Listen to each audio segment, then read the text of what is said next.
नमस्ते, good morning.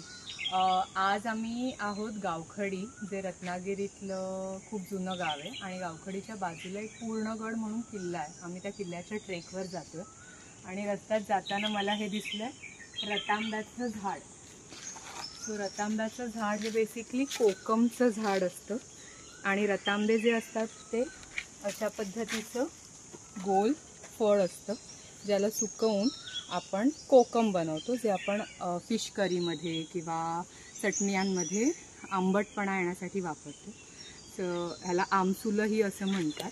So रतांब्याची G B असते त्याचंही एक आयुर्वेदिक महत्त्व आहे। ते शरीरातली जी उष्णता असते किंवा ज्यांना खूप दाह होतो त्यांना ह्या रतांब्याच्या बियाचं तेल काढून ते पायाला चोळतात, ज्याने शरीरातली उष्णता कमी होते।